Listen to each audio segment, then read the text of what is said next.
Chapter 14. The Kriya of the Cells.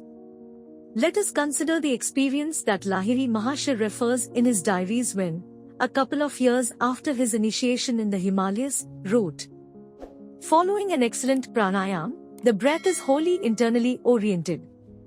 After a long period, today the purpose of my descent on earth has been fulfilled."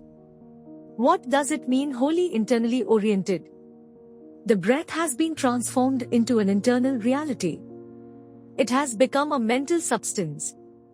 PY describes the same event foretelling what a skillful Kriyaban will experience. The current will then automatically move by itself, and the joy experienced will be indescribable.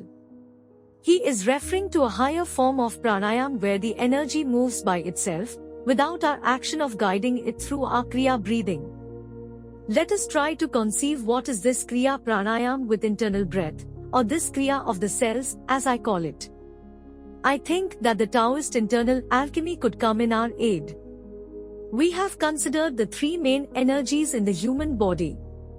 Jing, sexual energy; Qi, love energy; Yi Shen, spiritual energy. We have seen how, through the microcosmic orbit, sexual energy is transformed in pure love, and this in spiritual aspiration. This alchemy happens gradually in the three danshan, in the abdomen, in the heart region, and in the upper danshan, Kutastha, the region between the eyebrows.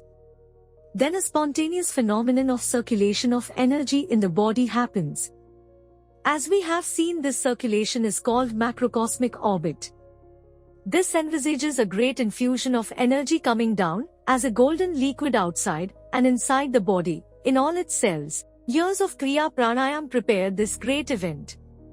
If you have experienced the state of calm prana in your body after Kriya practice, you are in the right mental and physical state to try this new way of perfecting Kriya Pranayam. What you have sown is ready to flower. How to direct our efforts toward this supreme achievement? 1. Lengthen the exhalation and let a new kind of energy appear in the abdominal region. What you have learned about the role of the navel during Kriya Pranayam should be intensified more than usual. During inhalation, expand the abdomen by pushing out the navel. During exhalation, concentrate intensely on the navel as it moves toward the spine. Focus your attention on the increase of energy in the abdominal region. This detail is intensified at maximum. Perceive a peculiar ecstatic sensation originating from the abdominal region. Now make exhalation last a lot more than inhalation. Go ahead breathing, increasing the length of the exhalation. You will have the impression that it can be lengthened indefinitely. At a certain point you will find yourself becoming crazy with joy, sometimes with the chin slightly lowered, directed toward the navel as if it were a magnet. The pleasurable sensation will become orgasmic. The body will remind you the necessity of inhaling, interrupting the progressive increase of this joy.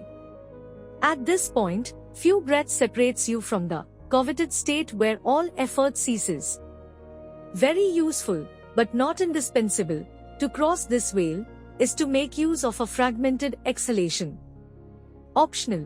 Consider dividing your exhalation into about 20 to 30 fragments or even more. This is in itself pleasurable, especially when each fragment tends to become microscopic. When you succeed, make this process more and more subtle. The exhalation becomes endless while a particular radiation of joy raises from the abdomen to the chest and to the head. The diaphragm with micro upward pushes helps to raise this energy. Go ahead until the fragments of breath seem to have practically dissolved. When you feel the need, inhale feeling energy rising from Muladhara in the spine. Repeat the process again and again. You will never exhaust the beauty of this procedure. 2. Fill with a higher form of prana the cells of your body. During inhalation, visualize a powerful vibration departing from the sexual zone, absorbing the energy there and guiding it into the head. Increase the intensity of the sound in the throat. Before starting the exhalation, strengthen the intention of finding, or opening, an internal way to reach the cells of your body. During exhalation, create a strong pressure of the awareness on the whole body. No one iota of vitality in the air should leave your nose, all the vitality should be directed into the body. Perceive that the descending flow of energy permeates all the parts of the body, muscles, internal organs, skin, cells, as if countless hypodermic needle injected energy and light in the cells of your body. The she sound of exhalation helps to infuse energy in the cells of your body. Be inspired by thinking that the she sound be like the cry that breaks the hardest rock. Thus Sri Aurobindo was referring to the power of Bija Mantra, the sacred sound of the Rishi, revealing the treasure of heaven, hidden in the secret cavern, like the young of a bird, within the infinite rock. Rigveda, I.130.3. If you are not able of producing perfectly the she sound described by Lahiri Mahasaya, try all your best to create it in your mind, in other words try to mentally produce it. 3. Pass through the barrier of breath. Forget the breath and try to make the whole process go ahead through your willpower. Visualize that the prana comes up with ha and goes down with she. The mental repetition of these two syllables helps the circulation of the prana even without breath.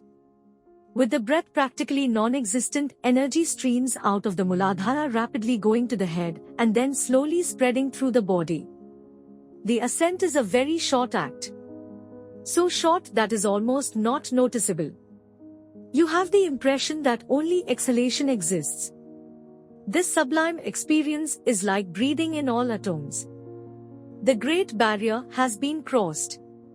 The breath as a physical fact does not exist. There is no air coming out your nose. There is an inner source of fresh energy making you lighter and filling you with strength. The sensation is reminiscent of a brisk walk in the wind. This cannot merely be called a joy state. It is a feeling of infinite safety surrounded by a crystalline state of immobility.